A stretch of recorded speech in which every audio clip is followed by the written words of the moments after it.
This is Story Recapped. Today, I'm going to explain an action, adventure, and sci-fi film called Total Recall. Spoilers ahead. Watch out, and take care. After chemical warfare left most of the Earth's land uninhabitable, space became the most valuable resource. Only two livable territories remain, the United Federation of Britain, or UFB, and the colony. Workers from the colony travel daily to the UFB, using the Fall, a gravity elevator that travels through the Earth's core to reach the other side of the planet. Douglas Quaid wakes up bloodied on the floor. A mysterious woman hands him a gun before they leave the room. The two traverse across hallways until armed officers block their way, forcing them down a different path. While hiding, Quaid confesses his love for the woman and kisses her. Hearing she loves him back, Quaid shoots the window open, allowing the woman to exit, but the guards fire at them, hitting both their hands with one bullet. The guards then fire a trap that wraps around Quaid. The woman falls while the guards take Quaid. Quaid wakes up in a bed next to his wife, Lori. Lori worries about Quaid's frequent dreams of being trapped, wondering if he feels trapped in their relationship. Quaid assures her that it's only a dream. The Resistance has bombed a passenger train, and Lori, a medic, is called to work.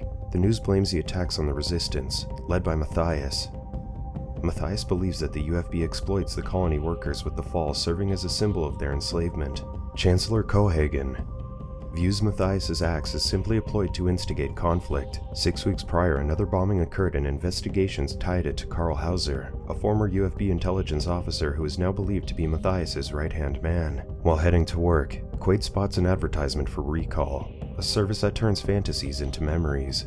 Harry, Quaid's workmate, meets him as they board the Fall. While waiting to depart, Quaid laments about their unchanging routine. Harry humors him by changing seats. During the ride, they watch Cohagen's announcement to remove funding for humanitarian relief for the colony to boost the police force due to the recent bombing. As the Fall reaches the Earth's core, their seats turn to accommodate the shift in gravity. While getting ready for work, Quaid asks Harry about Recall. Harry advises him to stay away from it, sharing how a former coworker got lobotomized after acquiring Recall services. The recent attack causes a higher demand on police synthetics, forcing the factory workers to do double shifts. Quaid is tasked to train new worker Merrick, to whom he shows the wound on his hand as an example of the accidents that might happen on the job. Merrick shares that he's been to Recall 3 times, piquing Quaid's interest. Given the attacks, the administration is checking the loyalty of workers from the colony. Quaid is forced to sign a non-disclosure agreement stating that he is not engaged in any activity to overthrow the administration. Despite finding it ridiculous, Quaid signs the document.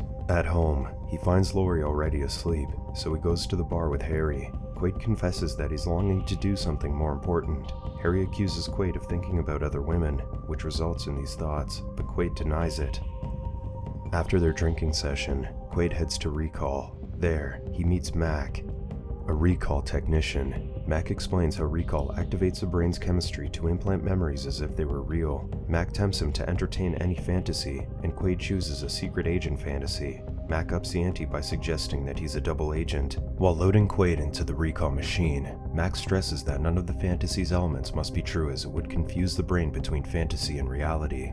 To be sure, Quaid undergoes a psycho-polygraphic panel. Quaid gets injected while Mac reads his psychosis. After they've already activated the machine, Mac notices something on Quaid's psych profile. He stops the operation and accuses him of being a real spy. Mac aims a gun at him, but the federal police barges in and shoots them. They hold Quaid at gunpoint, who stresses that he's just a nobody. When the police come closer, something triggers inside Quaid, and he single-handedly defeats the police in seconds. Once the adrenaline rush fades, Quaid is shocked at what he did. He tries to escape, but more officers block his way. Quaid locks the door and takes the fallen officer's grenades. The officers outside force their way inside just as the grenades explode. The explosion creates a hole in the floor, allowing Quaid to escape.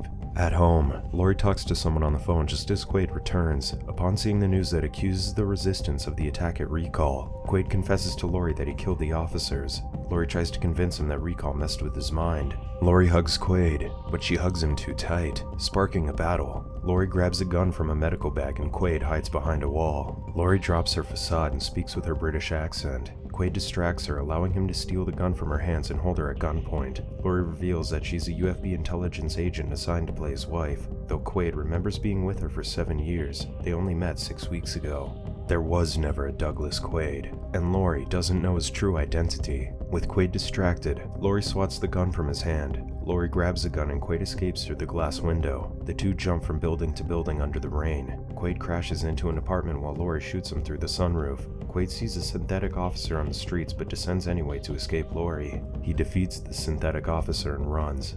Finally safe to walk, the phone inside Quaid's palm rings. He takes a call with the caller introducing himself as Hammond. Using a store display, the call turns into a video call where Quaid and Hammond finally see each other. Hammond reveals that they worked at Federal Intel and warns him that the UFB activated his phone to track him. Hammond tells him to find a key, but he doesn't explain any further. Hammond identifies Quaid as Henry and advises him to get rid of the phone before ending the call. Quaid receives a message regarding a safety deposit box. As Hammond instructed, Quaid stabs his hand and removes the phone. Later, a synthetic officer locates Quaid's phone with a different man. Lori is frustrated over Quaid discarding his phone. She receives a call from Cohagen, who berates her for failing to capture Quaid, but she argues that she wasn't told about Quaid's tactical training. Cohagen orders her to capture Quaid alive, as he wants him for reimplantation.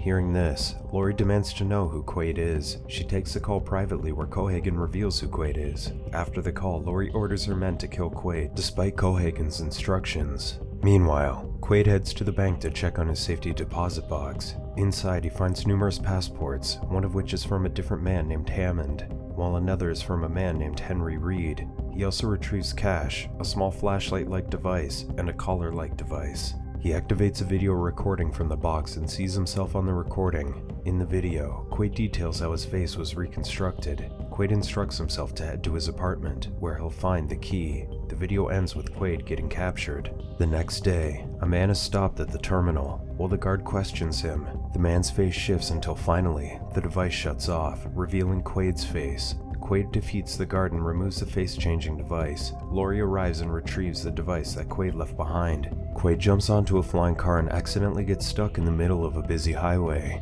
A car suddenly stops and opens the door, revealing the woman from his dreams on the driver's seat. Quaid gets in, and the woman, Melina, says that she's been looking for him. Lori catches up to them while more police give chase. Melina narrowly evades several gunshots and disables a synthetic officer. Lori rams into their car, forcing Melina to give the steering wheel to Quaid. Melina shoots at the police cars, successfully disabling them all except Lori's. Quaid leaves the highway and Lori follows, seeing a helicopter block their way. Quaid forces the car's magnetic suspension off, dropping their car. Quaid activates the suspension just before it hits the ground, but it malfunctions and crashes. With Melina unconscious next to him, Quaid exits the car, but he looks back deciding to take her with him. Quaid reaches the apartment and sets Melina down on a lounge chair. Afterward, Quaid searches the house. He notices a thumbprint on a mirror and pushes it, revealing a hidden shelf with a gun and ammunition inside. After searching, Quaid sits down by the piano, tired and hopeless. He mindlessly plays a tune, then realizes that he knows how to play. Quaid enjoys the moment until he presses on a key that's out of tune. He removes it and then places the flashlight-like device in its place. He plays the song again with the correct key, thus activating the video feed on the piano. The video reveals another man's face, introducing himself as Carl Hauser. From the interactive video, he learns that Hauser is a federal intelligence operative assigned to assassinate Matthias, but during his mission, Hauser realizes that he was fighting for the wrong side. He clarifies that Cohagen staged the attacks which the resistance are blamed for.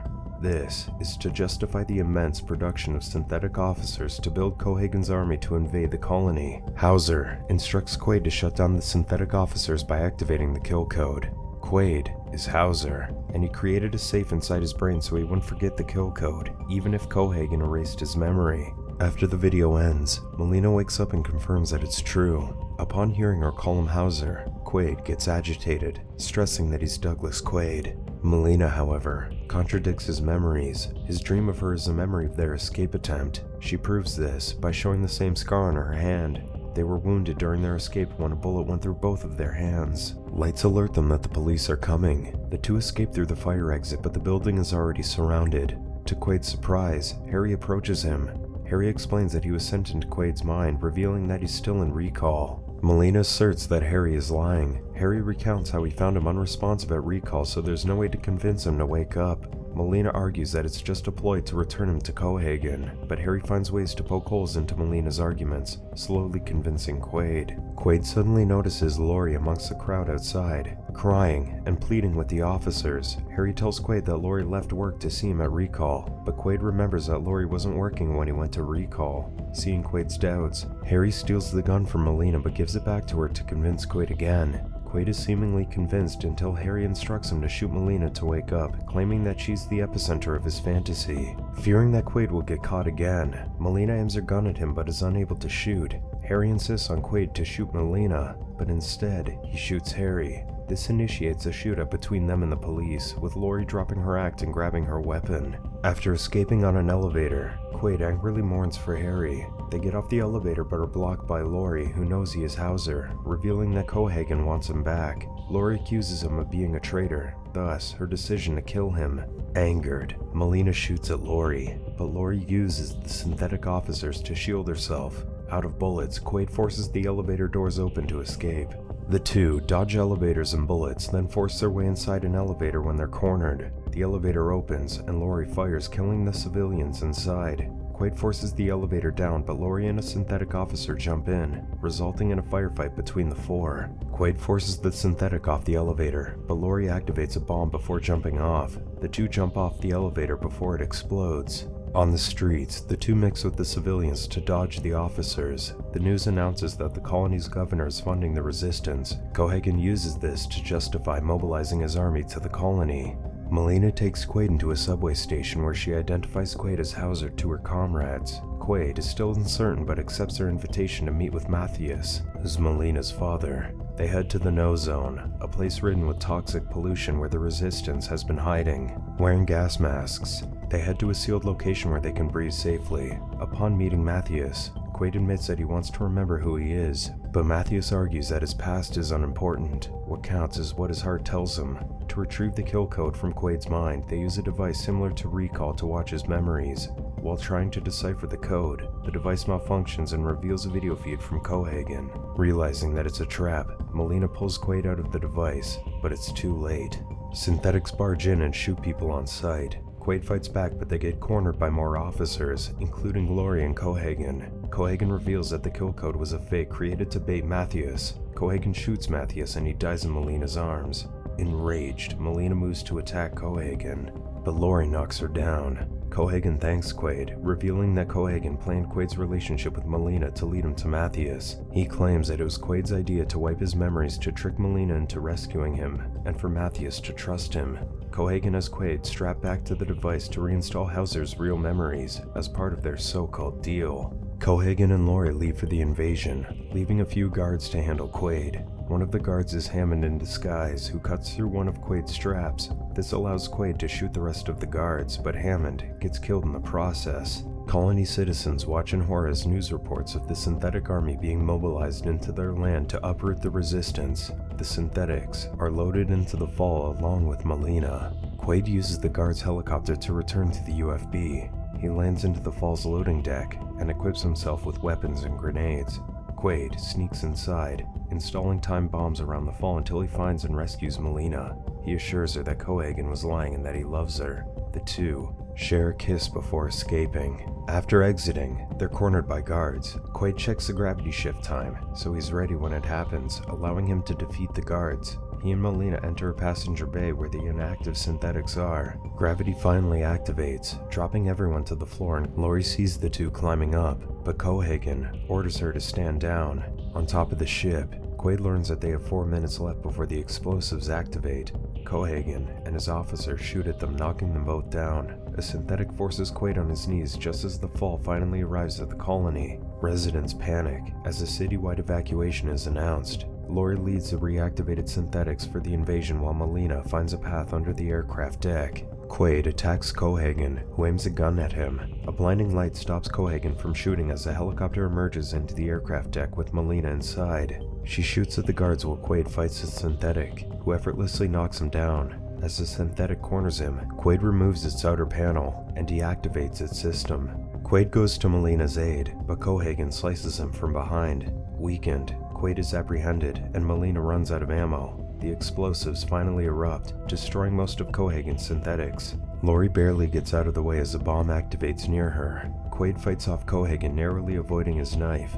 Finally, Quaid uses Cohagen's knife against him, defeating the Chancellor. Due to the explosions, the fall is about to collapse. Quaid helps Melina escape while Lori finds a way out of the ship.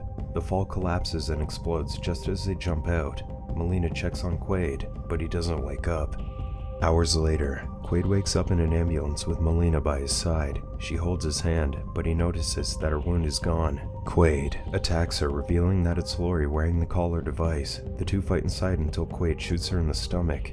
Outside, officers are stunned by the gunshot but drop their weapons when they recognize him. He finally reunites with the real Melina. With the fall gone, the colony looks forward to becoming an independent nation.